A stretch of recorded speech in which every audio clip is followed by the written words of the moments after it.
are the bricks and mortar embodiment of what it means to be royal. And prestige. To see it is to believe it. It's a veritable feast for the eyes.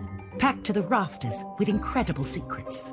From royal courtship to royal births to royal marriages and scandals, the palaces have played host to all of that. In this series, we step beyond the Golden Gates. We all want to see inside the palace walls. You feel as if you were being let into a secret world. Learn how the stunning buildings were constructed. This is a mad, eclectic vision of one man. Windsor was built to do battle.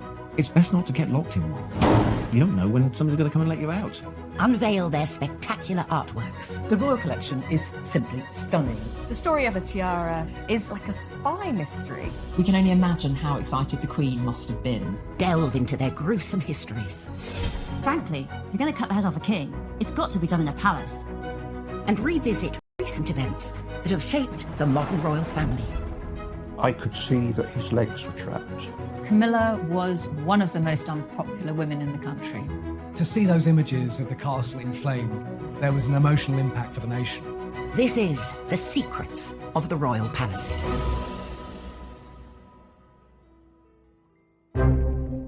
This time, we go behind the scenes with the builder who took on one of the most complex renovation jobs in the Windsor Castle restoration. We'd got 2 draftsmen drawing for the best part of a year before we even started to make anything. Get an inside look at the residents accommodating an ever-growing royal family, Kensington Palace. It was a very neat house once upon a time, but when monarchy got hold of it, they turned it into something of an architectural monster. Uncover the secrets sewn into the Queen's most iconic outfit. Hartnell actually added a wonderful secret detail, which is a little 4-leaf shamrock.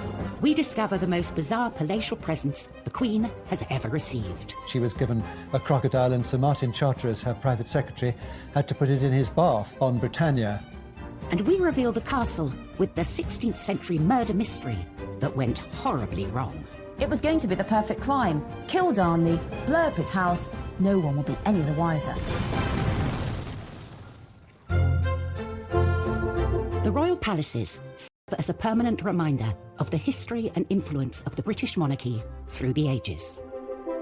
But alongside the grand and ostentatious are those palaces that can often go unnoticed, built to blend in and to be a place for royals to call home. Across Hyde Park, some 2 miles west of Buckingham Palace, lies a remarkable royal housing complex brimming with secrets. Apartments and houses there, and it's perfect for the royal family. The Queen's got a lot of cousins, and she needs to house them. Royals have occupied Kensington Palace for over 3 centuries, and various generations have extended it to suit their needs. Architecturally, it's a bit of a mess. It's not the kind of unified vision that most palaces aspire to be. It was a very neat house once upon a time, but when monarchy got hold of it, they turned it into something of an architectural monster. Its first royal inhabitants were William and Mary. As a result of the Glorious Revolution of 1688, they'd been invited from the Netherlands to replace the Catholic James II. They needed a new palace, but they needed it built quick and cheap. As a new king and queen, they didn't want to start building with great ostentation a project that would take years when their essential job was to control the nation and persuade them of the quality of their governance. Get it up, get it done, and let's get on with the business of running the country. They bought Nottingham House, a small villa in what was then the suburb of Kensington, and hired the most celebrated architect of the day, Sir Christopher Wren, to transform it into a palace. But Wren wasn't known for speed. His masterpiece, St. Paul's Cathedral, was only halfway through its 35-year building programme. William and Mary wanted their palace in 6 months.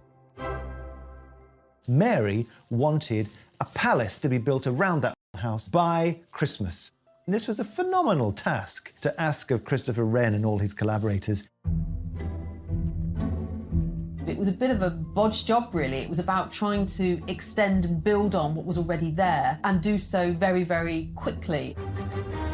With such a tight deadline, the builders cut corners. Kensington is notoriously badly built. It's had a whole series of structural props and failures, And Wren's masons just threw it up too quick. 5 months into the project, these shortcuts led to tragedy. A vault collapsed, crushing a carpenter. And to have someone who's dead because of your design and workmanship, it racked Wren. He was found with his head in his hands in St. Paul's Cathedral. Mary then stepped in and said, it's my fault. To have a monarch feel responsible for deaths because of your building project is quite extraordinary. Rather pitifully, we know she wrote to William and said, it showed me the hand of God plainly in it, and I was truly humbled. But there is a ruthless side to every queen, I think, because they were still in the new build by Christmas. It is an astonishing feat to have created a palace in just 6 months. But also his budget, thanks to a rather unregal building material. It was built in brick, which was sort of unfashionable material at the time. It's quite plain in its architecture. Parts of it just look like a street rather than a palace with, long facades like any London street at the time. It's a bizarre building in many ways. Whilst Kensington Palace is home to young royals like William and Kate and their family, home for the Queen means Windsor.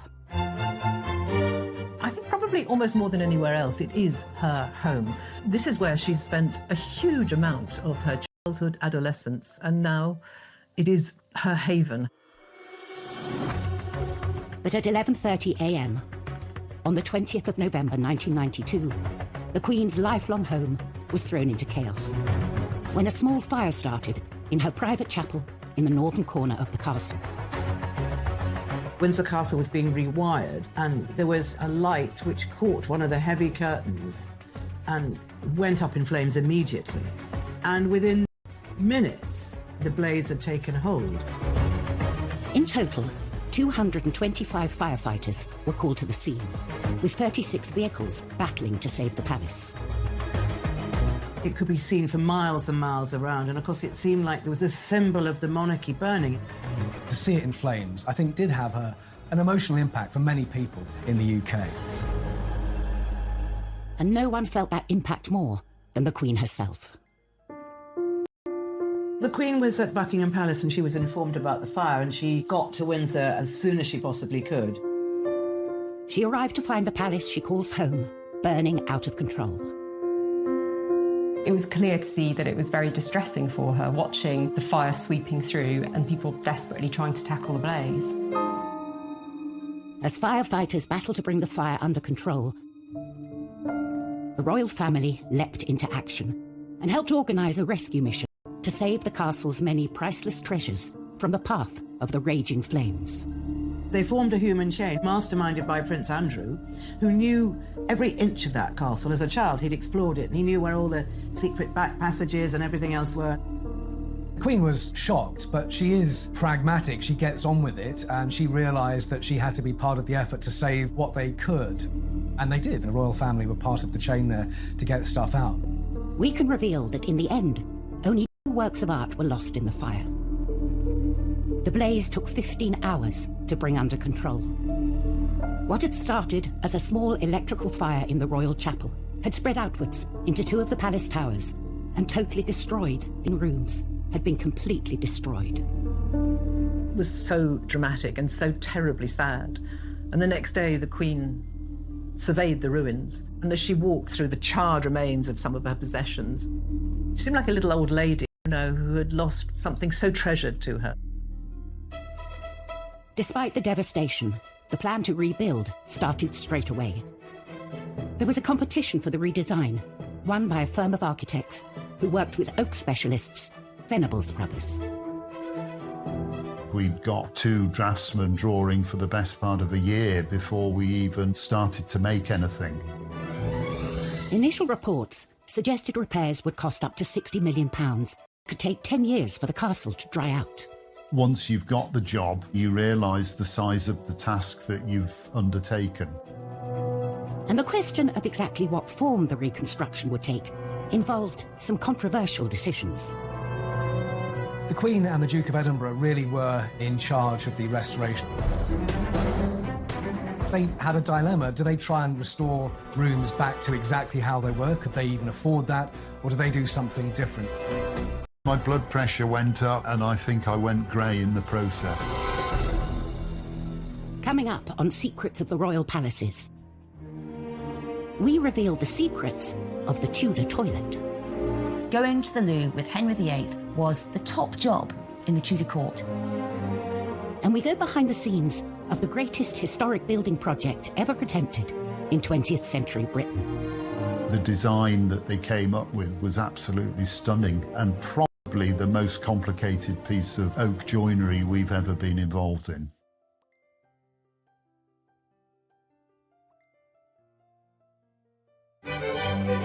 Refurbishing royal palaces is a time-honoured tradition as young royals set up their homes. The Duke and Duchess of Cambridge converted offices in Kensington Palace into their new apartment. Charles and Camilla spruced up Clarence House when they moved in. And Meghan and Harry reportedly spent £2.4 million overhauling Frogmore Cottage. But these renovations pale in comparison to the monumental task that faced the royals at Windsor Castle. In November 1992, a devastating fire ripped through Windsor Castle, destroying more than 100 rooms. From the ashes came a radical plan to rebuild the castle, a plan the royal family would personally take charge of. There was a restoration committee headed by Prince Philip, who was extremely good at organising all these things. Central to the renovation was a redesign of the room at the epicentre destroyed. But rather than rebuild it, they came up with a whole new concept: the octagonal lantern lobby. Chuck Venables and his brother were the oak specialists chosen to take on the job. The design that they came up with was absolutely stunning and probably the most complicated piece of oak joinery we've ever been involved in. The shaped ribs were so difficult to draw as they changed shape. We had to form them in plasticine. And there was no getting away from the palace residents. Prince Philip has always been very keen on design, and he's extremely artistic. I'm sure he had plenty to say. I remember the first time I met Prince Philip on site. It was very pleasing to talk to him and see that he understood what we were doing and wanted to make sure that it was put back properly. After 18 months of hard work on the lantern lobby, all that remained to be fitted was the pièce de résistance, the lantern itself. For Chuck, this was a heart-in-mouth moment. We'd never actually got the chance to check that the lantern or the lid would fit onto the roof, so we were all very, very nervous. To add to the pressure, the boss decided to check on their progress. The Queen opened a window and started to watch what was going on. So, of course, everybody was absolutely petrified. Finally, we got the message to say that it fitted. The room had completely transformed, but the royal family wanted to mark the site where the terrible fire had started. Prince Philip left his own mark on the new lobby. Some of the stained glass windows in the chapel were designed by Prince Philip, and they depict some of the happening of the fire into the new fabric of the castle. A permanent reminder of the fire, forever etched into the historic building. As well as the creation of the lantern lobby, all the staterooms have been carefully restored to their former glory. I think the restoration work at Windsor Castle has been done really well. The detail and the intricacy of the work is plain to see. Only 5 years to the day of the fire, the castle was reopened with a lavish ceremony. Reconstruction costs had come in at just over half the initial estimate. For recognition of their work, Chuck and his brother were invited to attend. The Queen walked straight up to my brother and started talking to us, and we were both completely lost for words. She did say how restoring the Queen's home, it was about preserving the heritage of this country in many ways. When you look at the pictures of what it was like after the fire and how it looks now, I think the restoration there has been fantastic.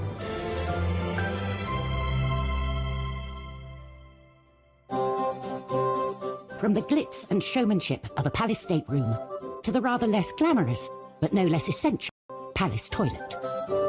Every castle needs them, but in the past, royal toilets have held some extraordinary secrets. At Buckingham Palace, the Queen and her entourage have access to 78 modern bathrooms. In the time of Henry VIII, what you did in the privy said a lot about you. Henry VIII's court numbered around 1,000 people, from nobles to servants, and they created the most huge Tudor mountain of human waste you can imagine. And that's why so often Henry VIII was always moving palaces. He moved between Whitehall, Richmond, Hampton Court, Windsor Castle, so that one poor palace could have some time to be clean. And also in the summer, he went off to nobles' houses, so they had to sort out all his big, dirty, waste-creating court.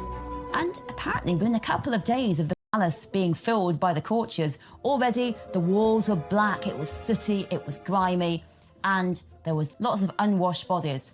But the worst of all was the human waste. Let's face it, Henry VIII, he liked those giant royal banquets every night, those Tudor meat feasts, and next morning it was one massive rush for the Tudor loo, and it was often called the Great Easement. And there was a real hierarchy of the toilet at Henry VIII's court. For the poor people, they had a group toilet, 14 or so people going to the loo together, and it was a bit like sitting together on a tube train, and all the waste fell into the moat, so it wasn't really very hygienic. The worst job of all was the royal gong scourer, or the royal toilet cleaner, all day long cleaning up toilets. The next one was the aristocracy, the nobles. They used private lavatories. At the top was Henry himself, who had a velvet box that travelled with him. And when Henry used his royal box, he was attended by what was known as the groom of the stool to help him onto the loo, and also any ablutions that might be needed while Henry was using the toilet. This job got more and more difficult as every man wanted to be the groom of the stool, because you got to talk to the king one-to-one in his intimate moment, and you could tell him what your family wanted in terms of money. So going to the loo with Henry VIII was the top job in the Tudor court. Lucky, lucky you. Henry VIII's vast appetite for food was matched by his appetite for ostentatious palaces, and he wasn't the only one. King George I was out to impress with his extravagant interior design decisions. Kensington Palace was created by Sir Christopher Wren by extending and redesigning Nottingham House. It was done on a budget and in a hurry. From outside, it looks unremarkable, but within its walls lies another world. Once inside, you must think, so this is what it is. This only reveals itself to those privileged enough to come inside. It is a hidden labyrinth of diverse and, on occasion, wonderful rooms. These extraordinary interiors came about during the reign of King George I. Finding Kensington very agreeable, George decided against a dramatic remodelling. Instead, he opted to create the illusion of grandeur through some clever painting. Controversially, he hired painter William Kent, who'd never worked on a royal palace before. I think the choice of William Kent is interesting. He undercuts the royal painter by several £100s. And he's an outsider. He's a sign painter from Yorkshire. George's gamble on Kent paid off. For the last 300 years, visitors to the palace have been immediately immersed in the colourful world of the Georgian court. Kent, by 1724, had turned Wren's boring old wooden panelled staircase into a trompe-l'oeil, a trick of the eye feat of mural painting, in which you have a great arcade with all of the characters of court in their extraordinary dress. There are over 40 from the court, and one of them is Kent himself. He shows himself with his mistress. The lively scene also includes some of the lowlier members of the court. Mehmet and Mustafa were Turkish prisoners of war who became trusted servants to George I. Mehmet was the only person who was to look after his piles, so that's a particular badge of honour. And you'll also spot Peter the Wild Boy, a child who was found wild foraging in the woods in George I's native Hanover. It's always been a bit of a game. Who were these players on the walls? And you can, of course, go and see them today and try and work it out for yourself. George now had rooms fit for a king, but Kensington Palace presented another problem.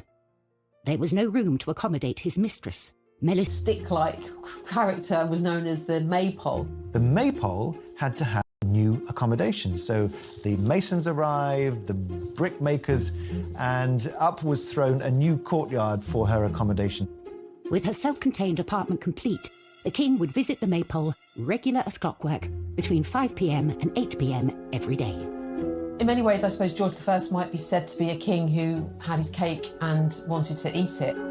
So the layout, I guess, reflects this rather self-indulgent character of George. The creation of this courtyard is just another element thrown up in Kensington in a long series of revisions and afterthoughts and immediate needs. It was a labyrinth.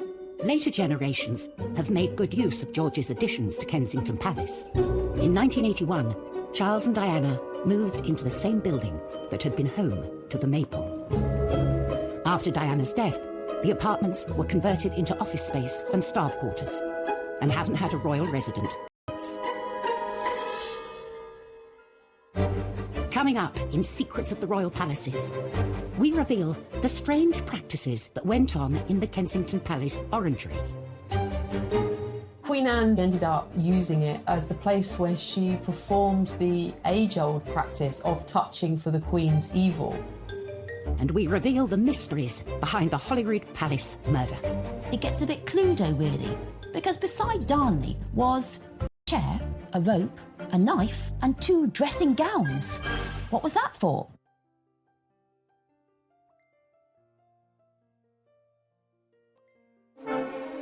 Since the reign of Queen Victoria, Buckingham Palace has been the monarch's HQ, a symbol of the prestige of royalty. But that celebrated reputation was brought into question when one particular monarch moved in. Victoria's promiscuous son Bertie is known to have accommodated dozens of mistresses during his time at Buckingham Palace. So, Edward VII, he was Mr. Mistress. Let's put it that way. There was mistress after mistress. He was known as Edward the Caresser because there were so many of them.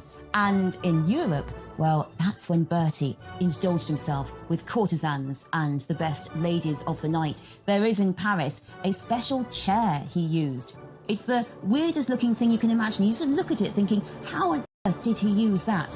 It was because, by this point, he was hugely fat. So he basically used this chair for him to sit on and at least one lady beside him, probably 2. They had to do all the work and he just sat there.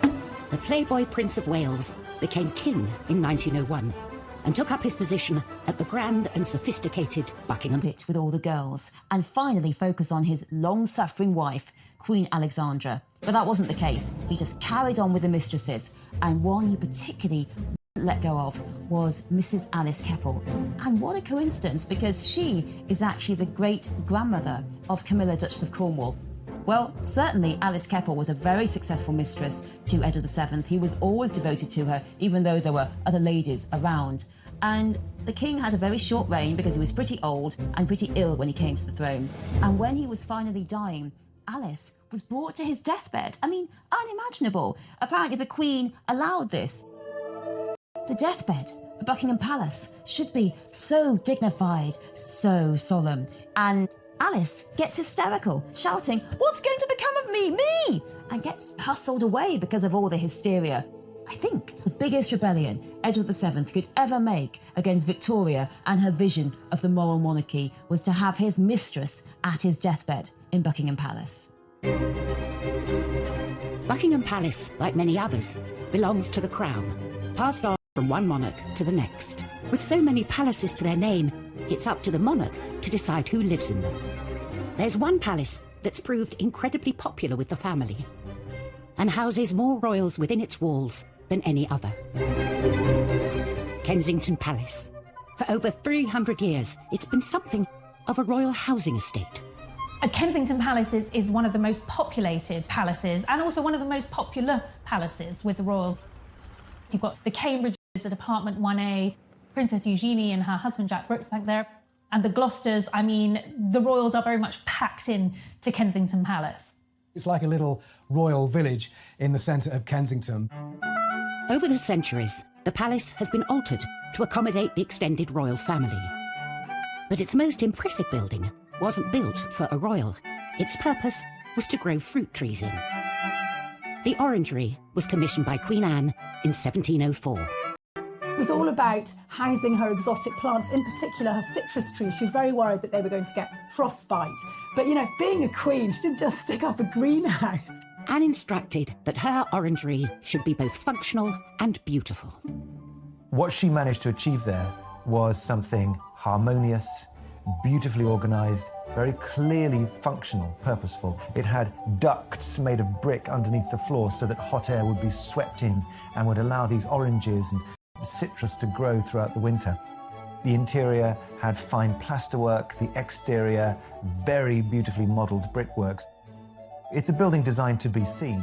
Costs for the orangery more than doubled during construction. Inside, to see it is to believe it. It's absolutely delightful. It's a veritable feast for the eyes. So lovely was Queen Anne's new orangery that she found it too good to use only for gardening. She ended up using it as a ballroom and also as the place where she performed the age-old practice of touching for the Queen's evil. The Queen's evil was a name given to a disease called scrofula, which affects the lymph glands, and you have a swollen neck. That's the main symptom. And it's thought that it could be cured by contact with monarchs, because they are God's appointed on earth. The orangery presented the perfect location for Anne to meet with the sick without inviting them into her home. You can actually go present yourself with your ailment and she would, you know, heal you, make you better simply by being a queen and touching you. The Hanoverian monarchs that followed Anne had little interest in curing the sick. They turned the orangery into a party venue, which it still is to this day. With the likes of Simon Cowell hosting star-studded parties and hotel heiress Nicky Hilton holding her wedding reception there, the Palace Orangery is as fashionable as it ever was. From parties to the young royals choosing to make Kensington their home, it's a palace that will be forever linked with the trendy and chic side of royal life. But for other royal palaces, their reputations have been forged out of dark and sinister secrets. Holyrood Palace in Edinburgh is stained by the turbulent reign of Mary Queen of Scots. 1567, the 10th of February, there is the biggest murder mystery in Scottish royal history. Central to this whodunit is Lord Darnley, Mary's deceitful and often estranged second husband. Lord Darnley is recuperating from an illness, possibly syphilis. He's in a house just by the city walls, and late one night there was a massive explosion. This huge explosion that rocked all Edinburgh woke Mary up in Holyrood House, and Darnley's house had been entirely blown up. It was going to be the perfect crime. Kill Darnley, blow up his house, no one will be any the wiser. But Darnley managed to escape. And there's an amazing map drawn by the spies at the time that show you exactly what happened. Darnley managed to get away to the nearby orchard. And there he is found dead with his servant. And now it gets a bit Cluedo, really. Because beside Darnley was a chair, a rope, a knife, and 2 dressing gowns. What was that for?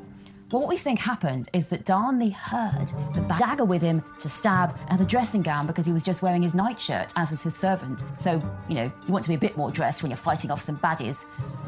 But the ruffians were too quick for him. They smothered him and his servant in the orchard, and then they all ran off. Mary Queen of Scots was herself suspected of the crime. Years later, the murder of Darnley was still being blamed on inhabitants of Holyrood House. During the Victorian period, the maids said to visitors that there was a Darnley bloodstain, and they used to charge visitors a couple of pennies to go and look at this Darnley bloodstain, but actually they'd put it on themselves. So if you ever go to Holyrood House and you're offered a chance to see the Darnley bloodstain, it's going to be made out of red food colour. Tourists still flock to Holyrood today for a closer look at the palace's fascinating secrets. 400 miles south of Buckingham Palace, the grand staterooms entice visitors from around the world when they're open to the public every summer. A chance to witness firsthand the iconic riches housed within. Clothing is such an important part of the major events in our lives, and when it's done well, it communicates everything that is really important at that precise moment to the wearer and to the occasion. The 2nd of June, 1953. Elizabeth II's coronation. For the first time, the whole ceremony, as well as the famous appearance on the Buckingham Palace balcony, would be televised. With the eyes of the world on her, it was essential she had the right dress. A dress so special, it would have secrets sewn into its very fabric. The Queen's coronation dress is just stunning. There's no other way to describe it. It was made by the leading British couturist at the time, Norman Hartnell. Elizabeth knew this dress would go down in history, and she proved a very hands-on client. The 4 national emblems of England, Scotland, Ireland and Wales were already going to be included. The Queen came up with a rather wonderful suggestion to also include emblems for each of the dominions over which she was becoming Queen. You can make out the maple leaf of Canada, the wattle of Australia. You can see the lotus flower of India, and then the wheat sheafs of Pakistan. The whole dress becomes a true symbol of the reach of Queen Elizabeth II. Hartnell loved the young Queen's ideas, but they didn't see eye to eye on everything. Originally, Hartnell represented Wales, but more official Welsh symbol of the leek. Despite the Queen's attention to detail, there was one secret that Hartnell managed to sneak past her. Unknown to the Queen, Hartnell actually added a wonderful secret detail, which was a little 4-leaf shamrock, which he placed on her left skirt, just underneath where her hand would be resting in the ceremony. A secret message from the designer to the Queen on the dress that would be immortalised as part of the coronation ceremony. And the day would be complete when Elizabeth II stepped out onto the famous Buckingham Palace balcony to wave to a mall packed with her subjects. The glitter, the glamour, just the pure historicity of it all must have been magnificent. The dress is now part of the royal collection displayed at Buckingham Palace, a palace so integral to its story. Coming up on Secrets of the Royal Palaces, step inside the top secret dressing rooms of Elizabeth I. These were her secret spaces where the makeup went on and no man could go. And we unearth some of the most unusual gifts housed within the palaces. The gift was a massive 6-foot-long grasshopper made by the French surrealist artist François-Xavier Lalande.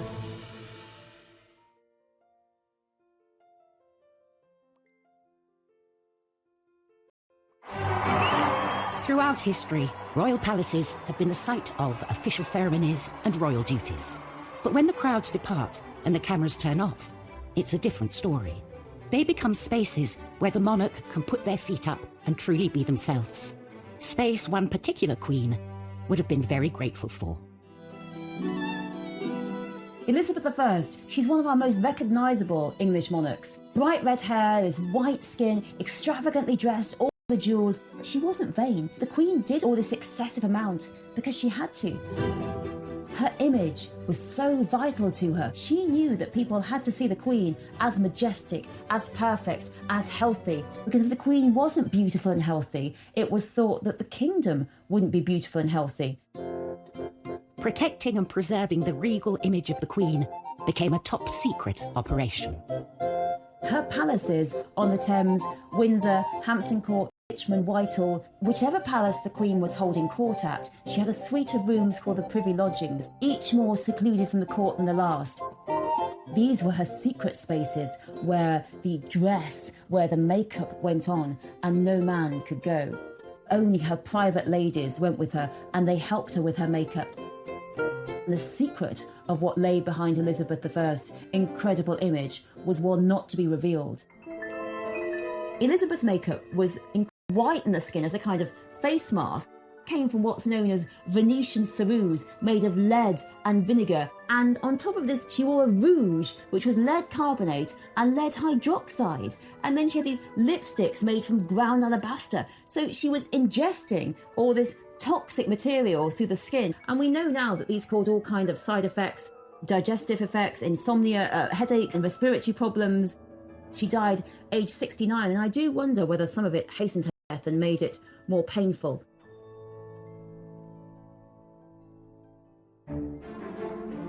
Whilst monarchs through the ages have felt the pressure and politics of keeping up with royal expectations, it's certainly a job that comes with some impressive perks. Gifts are part and parcel of being a royal.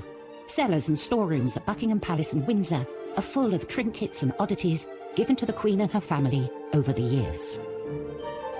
One of the times when gifts are exchanged are during a state visit. When you think that she's been on the throne for over 70 years, and each year there's been at least 2 state visits, you can imagine the amount of things that she's collected. A treasure trove of wonderful and sometimes weird gifts. Over the years, the Queen has received some really bizarre gifts, from 500 tins of pineapple to horse semen, which was probably quite ideal for someone who is interested in breeding horses. She's also been given a whole host of exotic animals. One occasion she was given a crocodile, and Sir Martin Charteris, her private secretary, had to put it in his bath on Britannia. In 1972, the President of Cameroon even sent the Queen an elephant called Jumbo, which was put on a plane and flown over to Britain. One thing you don't want to do is give her something she's already got. One man didn't have to worry about that. The President of France, Georges Pompidou, hosted the Queen and Prince Philip in a state visit in 1972. Pompidou was spearheading a project to open a new museum of modern art, so naturally he wanted to give Prince Philip a suitably modern gift. And what says modern more than a gigantic insect? Behold, the grasshopper. Made by the French surrealist artist François-Xavier Lalanne, it's made of brass and iron and porcelain. Only 2 of them were ever created, and the other version was sold at auction in 2018 for $1.6 million. It's not only a work of art. This bizarre animal has a practical purpose. It is indeed a fully functioning air-conditioned bar, and the insect's wings actually open out to become a drinks table.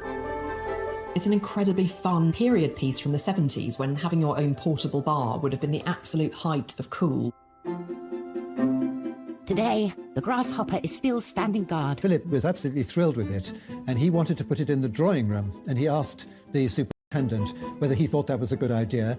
And I remember the superintendent telling me, he said, well, sir, perhaps by the swimming pool, might that not be more appropriate? The bold gift idea was clearly a huge hit. Anyone for a grasshopper cocktail? Next time, we go inside Holyrood to reveal the true story of Mary, Queen of Scots.